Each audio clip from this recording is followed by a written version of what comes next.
Can everybody hear? Bismillah. Tafadhal, read.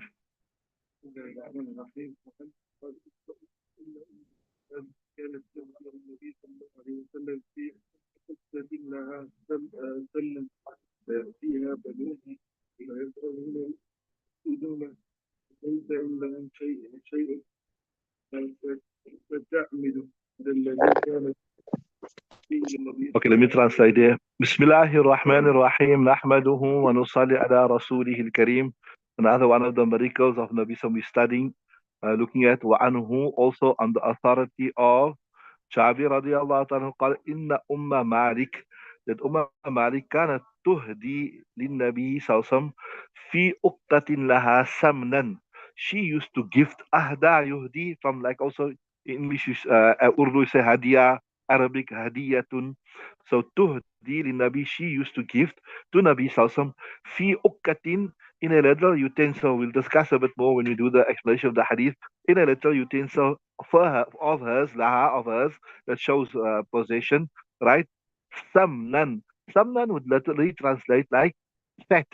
So remember, in those days, they were, you didn't have condiments like how we have. You have this sauce, you have that sauce, etc. Everything would be natural. So, butter is normally also manufactured. Butter is made from the fat. Ne? A real butter is made from fat. So it's like a fat, like a butter type of a thing, right? So, yeah, so after she would give Nabi Salsam, then the utensil would be returned to her. فَيَأْتِيهَا بَنُوهَا.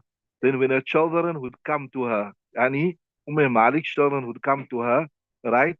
فَيَسْأَلُونَ الْأُدُمَ. They would ask her, so for some type of udum, you can say like a gravy or spread, like how you say, put something on the bread or something. وَلَيْسَ إِنْدَهُمْ شَيْءٌ. And maybe they wouldn't have anything besides it. Remember, before industrialization, before mechanical farming, etc. To food was a scarce commodity. It was very difficult to come by food, etc. Right? So, فتعمل, she would go. أمر يعمل, you can say she would tend إلى الذي كانت تهدي فيه للنبي صلى الله عليه وسلم. She would go to that utensil in which she would give the fat to Rasulullah sallallahu alaihi wasallam, or she would give the butter to Rasulullah sallallahu alaihi wasallam, right? كانت تهدي فيه للنبي صلى الله عليه وسلم, right? Right? فتجد فيها سمنا. She would always find some leftover spread, some leftover butter in there, right? فما زال يقيم لها أدم بيتها. Right? So look nicely there, the file. So أدم بيتها, the gravy, the spread, the condiment of her house, Zala, it continued to be for her. Always there was something there. Right? So to do the barakat of Nabi Sallallahu Alaihi Wasallam using it, to do the barakat of Nabi Sallallahu Alaihi Wasallam benefiting from it, was always there. Hatta asarathu, until she squeezed it completely empty. Right? So then one day she squeezed everything out of there, right? And then so it was the barakat of Nabi Sallallahu was in that little remaining there, right? So as long as she didn't squeeze everything out, there was always something for her to get there, right? فأتت النبي صلى الله عليه وسلم. So when she came to Nabi صلى الله عليه وسلم, فقال, Nabi صلى الله عليه وسلم said, أسرتيها. It seems that you have squeezed this thing out and you squeezed the last remaining barakat. So now there's nothing left. قالت نعم. She says, yes. So he says, لو تركتيها, if you left it like it, ما زال قائما, it would continue قائما, remaining. رواه مسلم. Imam Muslim narrates this particular riwayat. So before we look at the hadith, there's a miracle here. Obviously, okay, let's look at it. The miracle of the hadith is that Nabi sallallahu alaihi wasallam, after he used that, then the barakah was that whenever she looked at it, whenever she needed to get some condiment or some gravy out of there for her children, there always was there, right? So, from this hadith and other hadith, we learn that always there is some barakat in the remaining, until you shouldn't remove the last. But there's another hadith where Nabi sallallahu alaihi wasallam also gave some Sahaba Ikram some water. They were traveling, they're going to travel through the desert. I think it was his leftover wudu water or something. So they said to Rasulullah, Ya Rasulullah, we're going to be traveling through the desert, etc. It's hot. The water is going to evaporate. So Nabi Sallallahu said, look here, every time it gets less, just add more water. Inshallah, even though you're adding more water, through the barakat of the original water, the new water will also be blessed. You understand what I'm saying? So from that we learn, sometimes we don't have access all the time to Zamzam water, and we only get rarely, and now even the Zamzam, the water we have is under question. But if you have some Zamzam water, every before it gets finished, you put more water in. That's proven from the hadith. You know the hadith I told you now about the wisdom advising those Sahaba Ikram that if it evaporates in the desert, add more. Or sometimes you have some blessed water of some pious person or something like that, right? So the same thing you do, exact same thing. You don't have access to get more of that blessed water. All you do is every time it decreases, you add more in. You add like how they say in Gujarati, they say in Urdu, parelu pani, right? So some pious something, they red, they blue in something. So you want to keep it going, you want to keep it continuing, all you have to do is every time it decreases a bit, you enter more in or you throw more in, right? And do not let it get completely finished. Like here, Nabi Sam also, he said, look here, your mistake was that you allowed it to get completely finished. So the burger was in its last bit. You squeeze every bit. You should just take out and leave a little. And inshallah, if you came back, there would be more. And there are few instances like this, even like, that's what ulama also mentioned. They say, like, you shouldn't every time count your money. We're not saying you mustn't budget that, oh, I only got so little left. My money is getting finished and that. When you constantly count it, then the barakat of it go out. Understand what I'm saying? And there's also another incident, I think it's with regards to Abu Hurairah radiallahu ta'ala anhu. He had a bag with dates and he used to eat from this dates. He used to eat from this dates. And for many years, without putting any fresh dates in the bag. You see, but one day he opened up and wanted to see how many dates is in there, and then all of a sudden the dates got finished, got depleted. So this common principle, although that is not the relevance of the hadith or the chapter, the relevance here was that it was the barakat of Nabi sallallahu alaihi wasallam that anytime she needed something to give her children, there would always be some of that butter or that fat in there. But the day she squeezed the last bit out, then nothing remained, right? Okay, so that is the actual relevance. Just look at the first bit of explanation here. If you look at the first one, say, fi ukkatin laha samanan, right? So ukka, in Urdu, is a nice word called mashkiza. It refers to a leather bag. Recently, there was a nice clip about a depiction of the house of Rasulullah Sallallahu where maybe they took all, the riwayat that speaks about the house of Rasulullah Sallallahu, all the historical riwayat, all the hadith. Nabi Sallallahu had a leather bag in his room, and this was like how we have a water container, etc.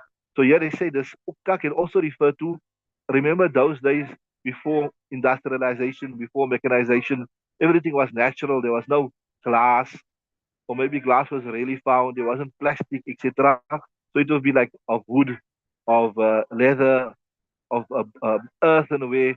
So ukak would also refer to a little leather bag that was used to contain or keep the butter, the fat, or like in Urdu and Gujarati say ghee, right? The natural, right?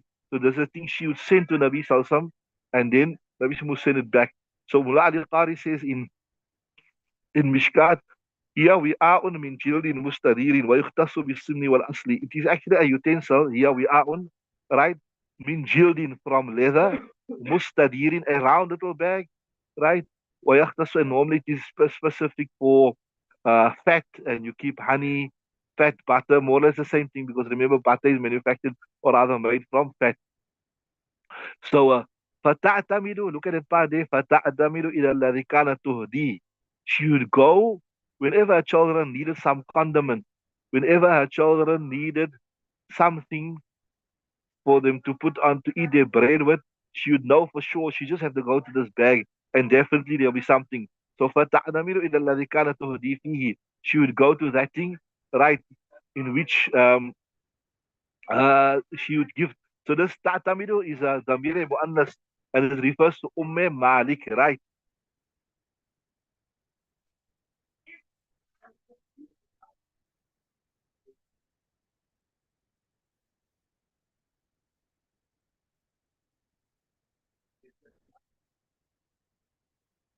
So this would continue until the day came when she squeezed it all out.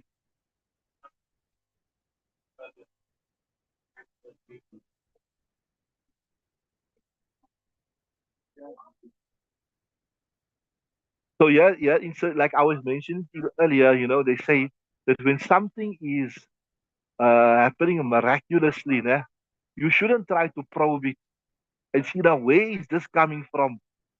Like I told you the story of Abu Huraira. For many years after Nabi Sallallahu Alaihi Wasallam passed away, to the barakat of Nabi Sallam, he was eating from the dates. But the day he looked and he wanted to see how many dates is in here. Similar to the story of the golden goose. I had a story about the golden goose. The person that, when you school, you done a story. Maybe not a real story, but to lay a golden egg. So he got greedy and said, now, when we slaughter this thing and take all the eggs one time out, but when he done that, there was no golden eggs in there. So Allah Ta'ala is giving you something from the unseen. There's barakah, there's blessing. Don't probe it. Where is this coming from? How come it's like this, like that? Leave it, accept it as a gift from Allah Ta'ala.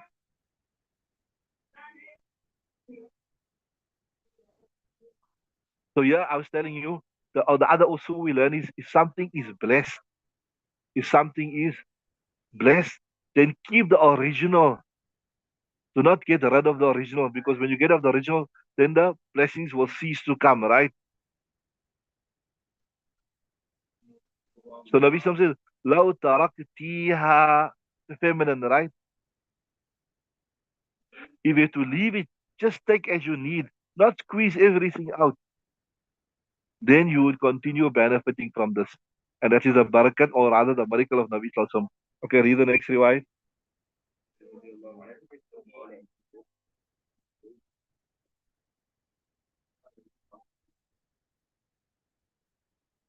Right.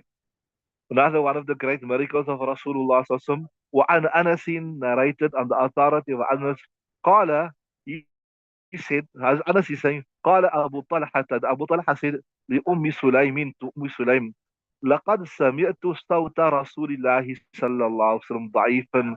I heard the voice of Rasul very weak, right, because of hunger. أعرف فيه الجوع.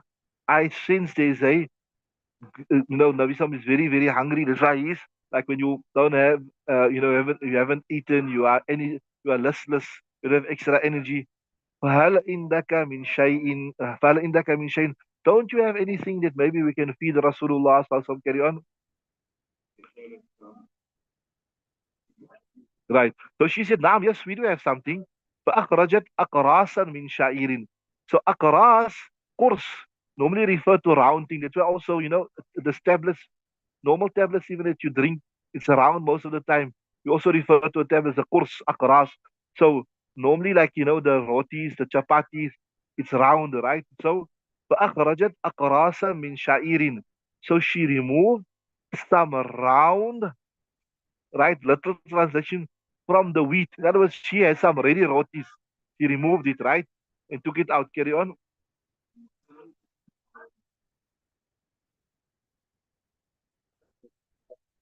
Yeah, come closer because we read a bit louder, right? Right. So what she done, she took out she had some ready rotis, right? We say rotis, maybe that's roti is a Gujarati word or like that, what we refer to. But even in Japan, all over, even in the Arab world, they have the surrounding, what do you call it, Arab world? Flat bread. But in Arabic, what do you call it? Khubs, they call it khubs. But like a round bread, whatever, oven baked, right? So, ثم أخرجت خمارا. Then she took out her, a big cloth, like a headgear, right? لها فلفت الخبز ببعضه. So it was a long cloth, big cloth. So she wrapped فلفت الخبز ببعضه, the bread in some of the cloth. It was a long cloth. So she took one portion and she put the bread in that, right? ثم دسته تحت يدي. So the long cloth, and she wrapped a few rotis, so to say, or paratas, or whatever you call it in Pakistan, they call it paratas. They wrapped it and put it under my hand, right? That you're going to give to Nabi Sam. Tumma dassatu, she placed it. We'll do the tahqiq of this word, dassa ya dusu just now. But for the timing, just like dassa means she placed it under my hands, right? Carry on.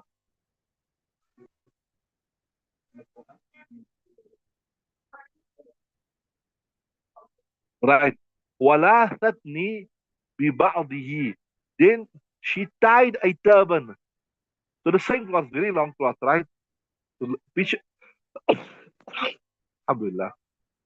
So she took a portion of the cloth and she wrapped the bread in it, and the other she tied it on my head like this. وَلَاثَتْنِي بِبَعْضِهِ. Right? Carry on. ثم أرسلتني إلى رسول الله صلى الله عليه وسلم. She said, now go with this to Rasulullah صلى الله عليه وسلم. Right?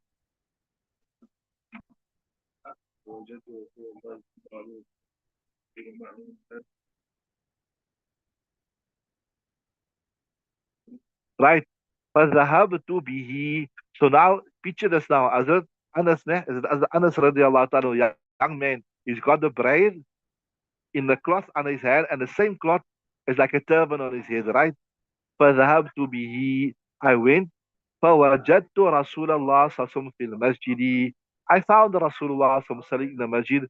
ومعه الناس. And with him was a group of people. Carry on.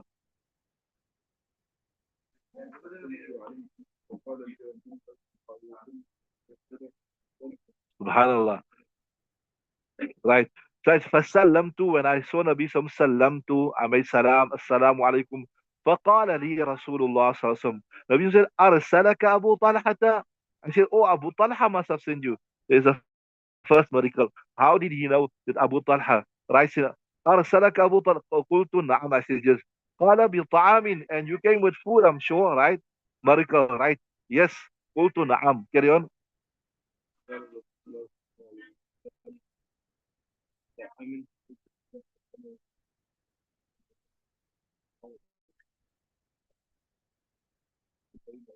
So the following night, he came with the rotis under his arm, right? So Nabi Sam said, all those people were sitting around him. Kumu, stand up, right? فانطلق. Right. So Nabi Sam left. وانطلقت بين أيديهم. I walked بين أيديهم, in front of them, right? Right? Carry on. Right. حتى جئت, until I came to أبا طلحة, the wife of Sulaim, was the wife of, sorry, the husband of Sulaim, right? And this was the stepfather of Hazrat Anas radiallahu anhu, right?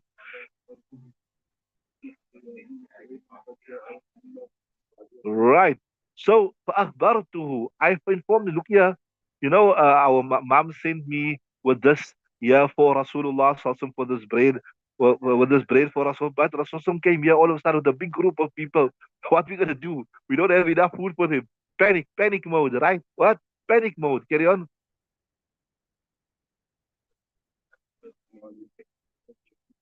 Right. فقال أبو طلحة, Abu says, يا أم سليم, أو mother of Sulaim, that was his wife. قد جاء رسول الله صلى الله عليه وسلم بالناس. Right, Rasul came with a whole group of people. وليس إننا ما نطعمهم. But we don't have enough. There's not for us what we can feed them all, right? So she, look at her iman, subhanallah, look at her iman. That's why we always say, they say about the mother in the household. The first lap, or rather the school is the first school of the child is the lap of the mother, right?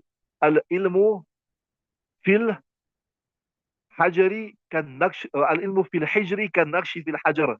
The knowledge in the lap of your mother is like the engraving on a stone. When something is engraved on a stone, it doesn't come out. It doesn't come out. It remains there for life. It remains there for life.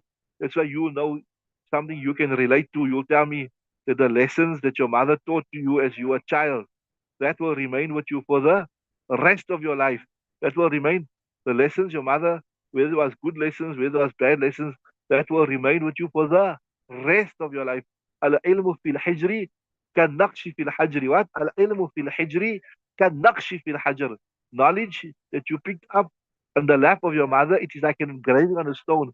It will remain with you forever and ever and ever. It will never leave you. So important it is to marry the right woman, a right woman that can give you what?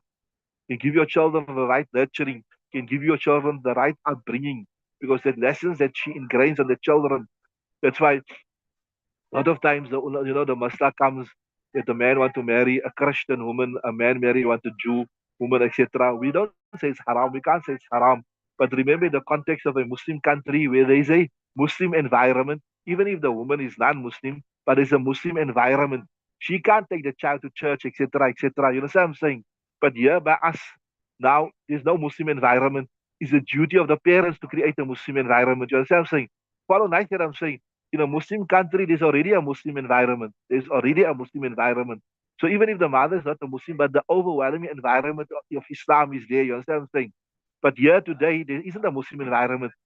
Each one on a micro level have to create a Muslim environment for the children. You as a mother, as a father. But now there's no macro Muslim environment. And now the mother is also a Christian. So there's no macro Muslim environment. And there's no micro Muslim environment. There's no. So what's going to happen? What's going to happen?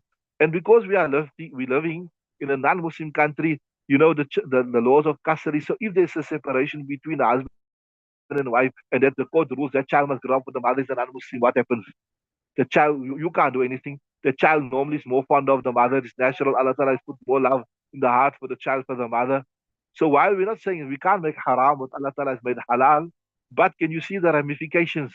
Can you see the dangers of openly allowing, open endorsing? You understand what I'm saying? That is why when somebody wants to marry a non-Muslim, Christian, whatever, you try to dissuade them as much as possible. But obviously, you can't not make the nikah because that means that they're going to be living in sin. You make the nikah, but better don't make the nikah in the masjid even. Don't make because that is now when you make it in the nikah in the masjid. Now it's an open invitation for everybody. It's now this is something socially acceptable, but you keep it as a taboo, right? And I'm giving you the reasons why because we don't have a macro Islamic environment. We have so it's upon everybody to create a micro Islamic environment. And I told you, you don't in a Muslim country. The Qazi was saying, no, the child can't be a Christian. The child must be a Muslim. The child must go to mosque, etc., etc. But here you can't do that. The judge will say, no, the child must be freedom of religion. The judge will say the child must grow up with the mother. And how do you feel about your children growing up as a non-Muslim? So in a non-Muslim country, it is fraught with danger. So anyway, that's the main thing I was telling you now. See here, Hazrat Sulaim. She was a mother in the house, but she's the one who sometimes you have that iman, you have that faith in the taqdeer of Allah Ta'ala, but you just need somebody to remind you, somebody to ignite it. Somebody you have that faith. You have that faith that Allah Ta'ala is a doer, Allah Ta'ala is a provider, but you just need somebody to remind you, to rekindle that spark. And she said, Faqad Allahu wa Rasuluhu alam. Don't panic, man. Rasulullah Sallallahu wouldn't have come here, if he knew, if he knew we got no food, whatever, right? There's something gonna happen, right? So carry on from talaqa.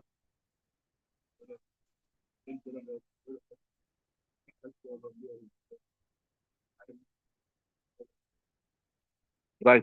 So from talaqa Abu Talha, then Abu Talha went hatta laqiya Rasulullah sallallahu alaihi wasallam until he met Rasulullah. Then went to meet him. فأقبل رسول الله صلى الله عليه وسلم. Right. Remember also this what you learn from this here. When you have a guest coming, what you must do was actually go out to meet the guest. When you got the guest coming, honorable, respected guest, it's must known, it's sunnah to go out, meet that person, make istiqbal. So you have a istiqbal jamaat also, right? Carry on. فأقبل رسول الله صلى الله عليه وسلم أبو طلحة. So as Rasul Abu Talha proceeded right to the house, right?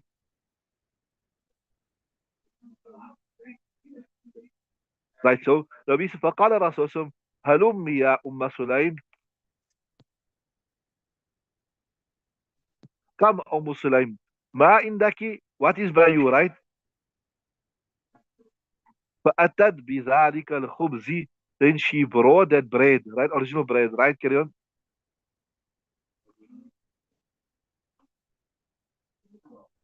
Right. So فأمر به رسول الله صلى الله عليه وسلم.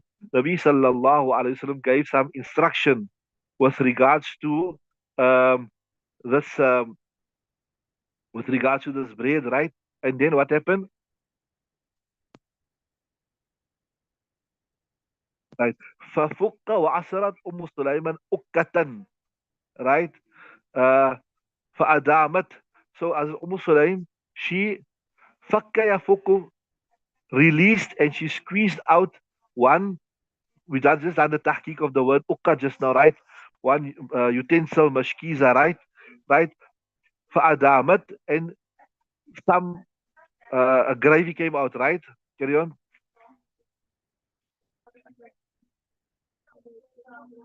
Right. ثم قال رسول فيه ما شاء Allah. Then Nabi Muhammad said it what Allah Ta'ala wished. That was what it means. He made some dua for barakah, etc. Right? ما شاء الله يقول, right?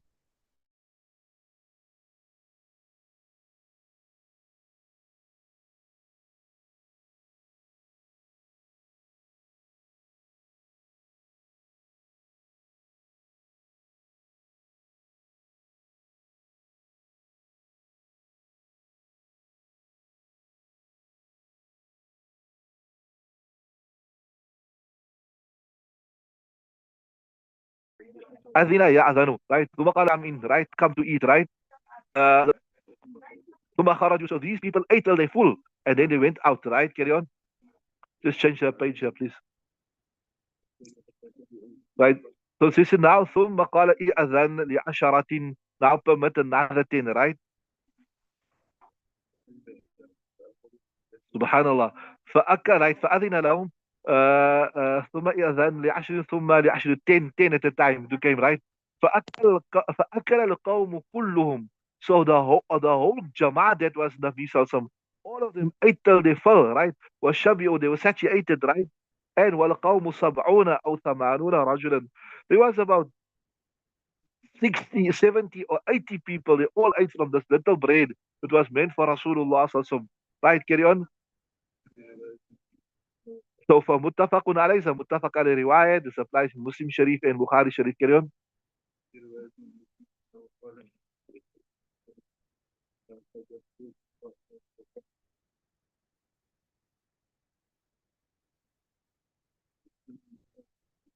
Right. So in another riwayat, Muslimin inna qala i'adhan li asharatin. In another riwayat is expressed in this words that Nabi Sam said, permit for 10, fadakhalu, they entered, right? All of them entered. فقال كلوا. Nabi Sam said, come, eat. وَسَمُّ اللَّهَ, and take the name of Allah Ta'ala, Bismillah, wa barakatillah, before you eat. فَأَكَلُوا حَتَّى فَعَلَ ذَلِكَ بِثَمَانِينَ رَجُلًا. So Nabi Sallallahu, same thing, just being expressed in different words. So Nabi Sallallahu Alaihi Wasallam done like this, like come, eat, take the name of Allah Ta'ala, etc., etc. And they came until 80 people ate. ثم أكل النبي, and then Nabi Sallallahu Alaihi Wasallam also ate at the end. فجعلت أنظر هل نقص منها شيء. So the Rawi who's here, who's the Rawi? The Rawi is an Anas.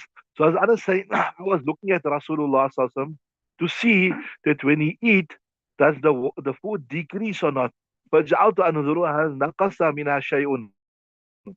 Right? وفي رواية لمسلم, and another riwayat of Muslim, it's mentioned ثم أخذ ما بقي. That after everybody ate, Nabi Sam took whatever remained, right? ثم أخذ ما بقي فجمعه. He put, like how you know in Gujarati the hajke. You ever heard it word? After everybody eat, right? Then you gather all the leftover the food. In Gujarati, what you call it? Hajke. You hajke all the food, right? You put all the food together. What's leftover, make it right. ثم فجمعه. Then he gathered it. ثم دعا فيه بالبركة. Then he made dua for barakah. فعاد كما كان, subhanallah. And then it returned exactly like how it was originally. فقال دونكم, yeah, take this here, subhanallah. So this is another miracle of Rasulullah sallallahu alaihi wasallam, that so many people ate from a little, and that is the relevance of the hadith. Okay, so just some tahqiq, lugwi tahqiq. I tell you, aqrasan jama qursun, it refers to something round. That is why I told you, even you say, even a tablet, panado, tablet, you also refer to qursun, because it's round.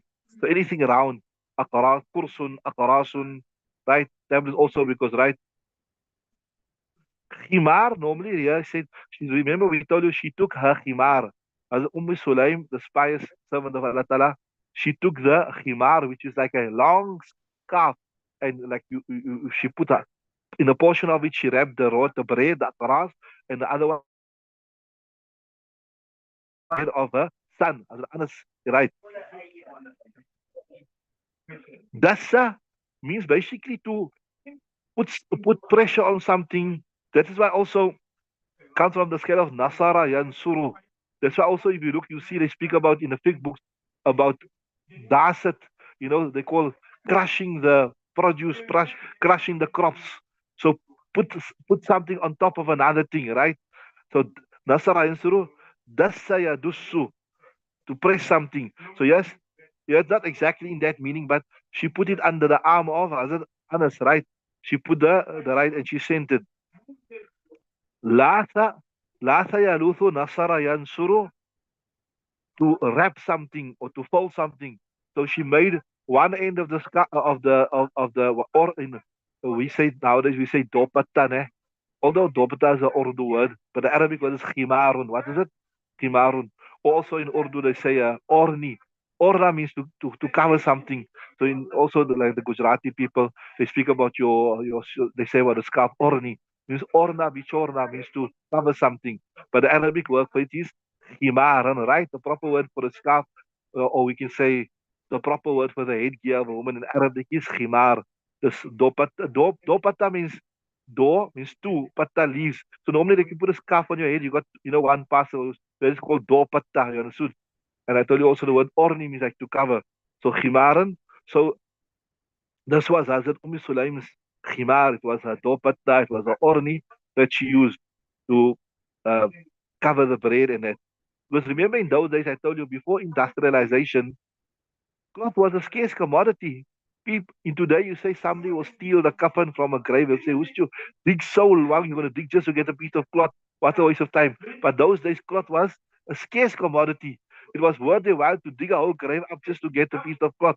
So I'm saying everything was handmade, so everything was expensive, right? Mufti Hussain Kadaudia, when I was in Azadville, he was also there.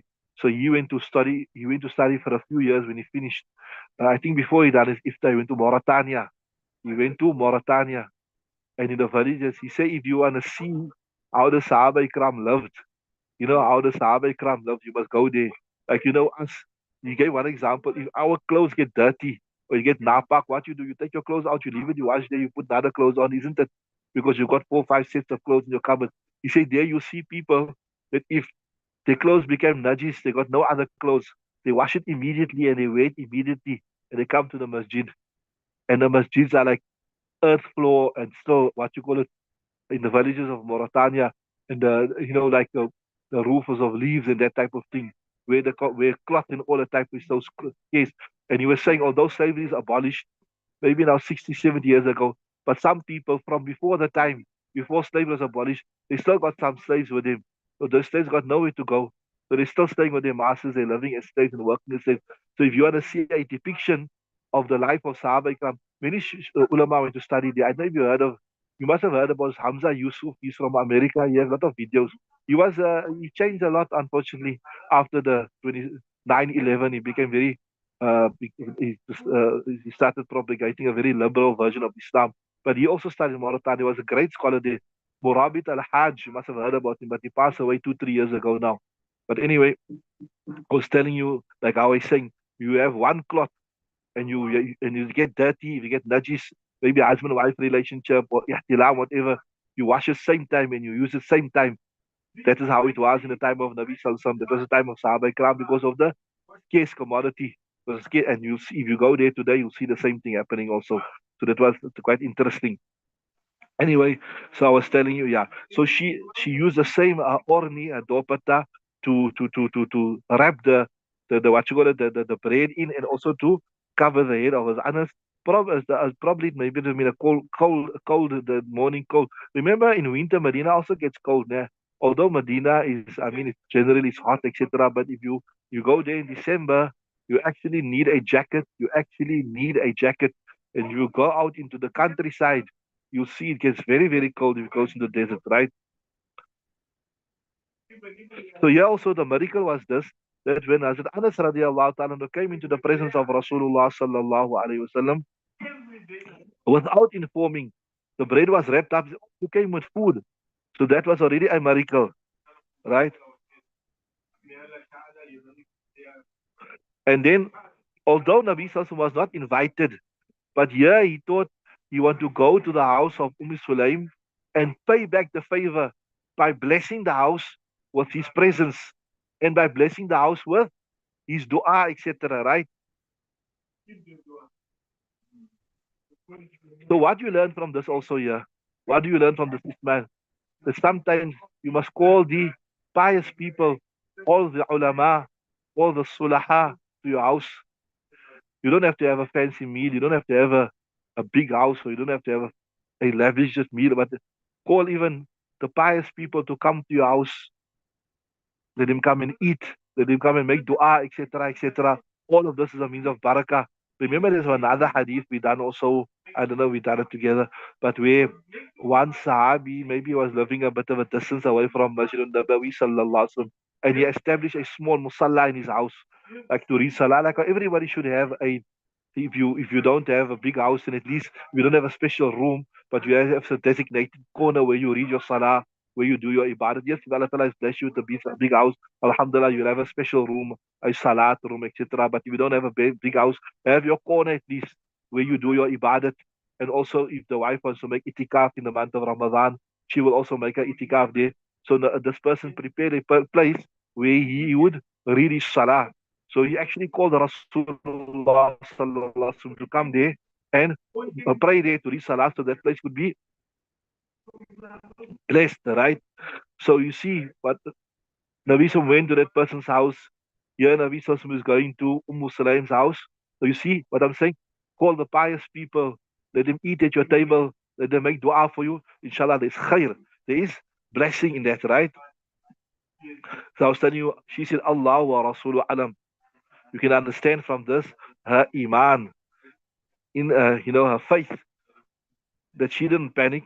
She know that the Rasulullah Sallam came, Allah Ta'ala will make a way out.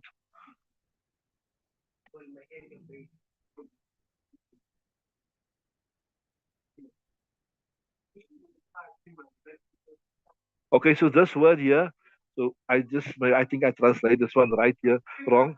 This here, فأمر به رسول الله صلى الله عليه وسلم, right? ففكت وأسرت. ففكت. What translation you got it? Yeah, right, correct. So the roti was cut into small pieces, right? So in other words, like how we also, you got a roti, you cut it into triangles. So ففكت, it was cut. وأسرت أم سليم أكة, and then Sulaim then squeezed out something there, right? So yeah, in the Shara it's mentioned that that the Nabi also made dua for barakah, but from other riwayats it shows exactly the words that Nabi used, and certainly riwayat says, Allahumma a'zim fihi al-barakata. Allahumma a'zim.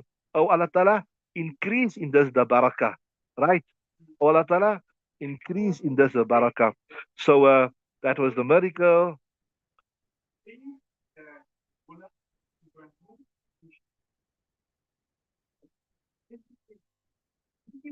So yeah, the Shari says interesting thing. He says that it was in previous times, if a person had like a small house, then this was the custom. You let 10 come in at a time. And yeah, the Shari is a Pushtu. He says that the Shari, he says that Ba'as here amongst the Pushtus, we also have this custom. Like if you got a small house, then you call the people 10 in at a time to come and eat.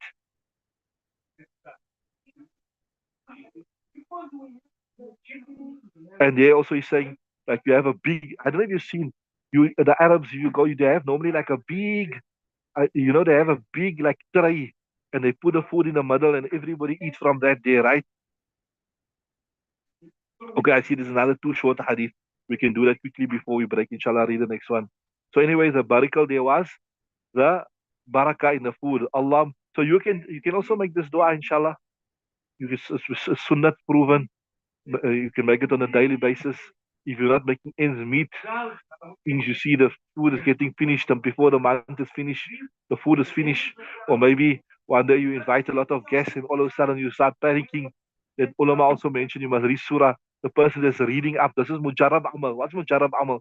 Something which is not proven from the hadith, but just proven through the experience of the pious people. That when the person is teaching up from the bottom, they recite Surah Yasin. And here also we got, now this is now proven from the Sunnah now. Mujarrab, something proven from the practice of the pious people, we don't consider it Sunnah, but we can do it. And one is something that is proven from the Sunnah. So you must have a dalil from the sunnah before you consider sunnah. Allah ma'azim fi al-barakata for the ladies. When they panic mode, they can read it, inshallah. Allah ma'azim fi al-barakah. Oh, Allah Ta'ala, please bless in this, make it, increase it. Right. Okay, read the next one.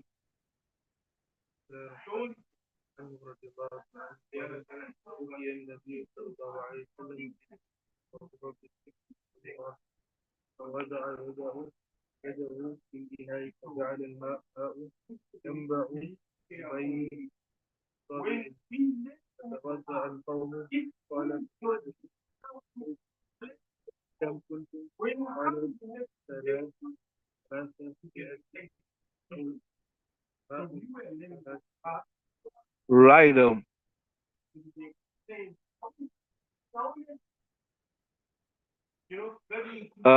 وعنه also on the authority of Anas radiallahu ta'ala says, أتي النبي صلى الله عليه وسلم وهو بزوراء. Utiya means it was brought to Rasulullah. Somebody came into the presence of Rasulullah وهو بزوراء while he was in Zawra. فوضع يده في الإناء. He placed his hand in the utensil, right? فجعل الماء ينبت من بين أصابعه. Water began flowing from between the fingers of Rasulullah. فتوضأ القوم. The people started making wudu.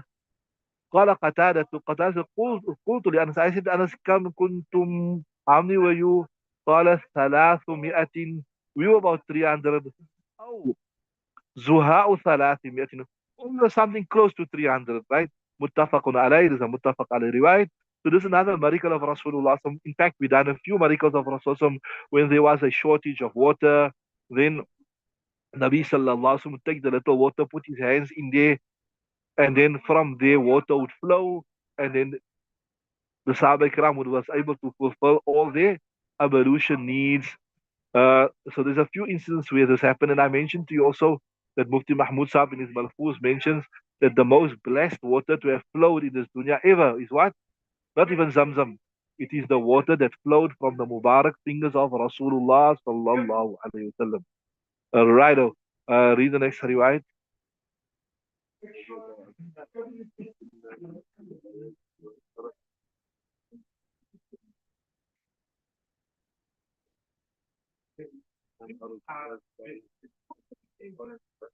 فقل الماء.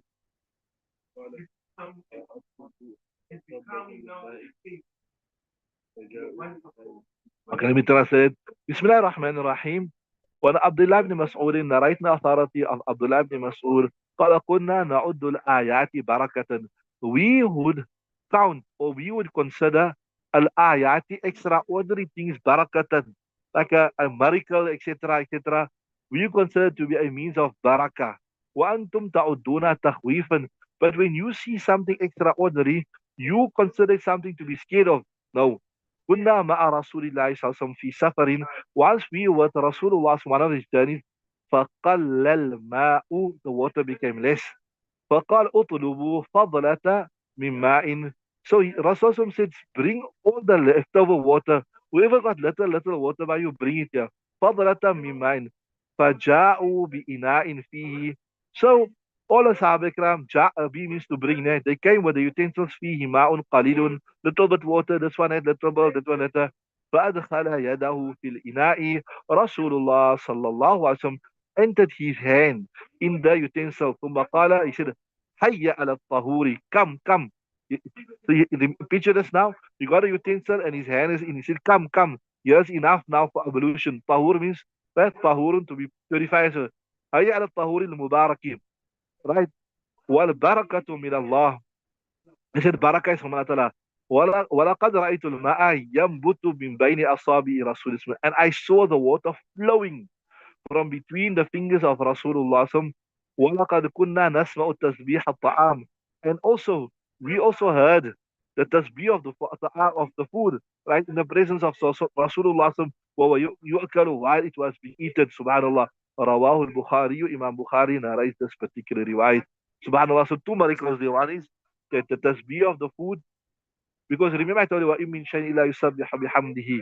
There's nothing except that it makes the tasbih of Allah Ta'ala. So even though maybe it doesn't have kamil, complete intellect like us human beings, but every single thing, it has a degree of intellect.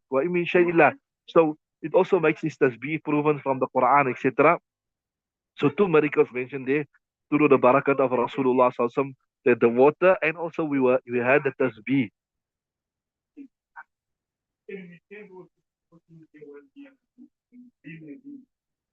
So here the Sahabi saying that you people consider a miracle something to be scared about, something to fear. But for us, a miracle was what? A miracle was a source of blessings.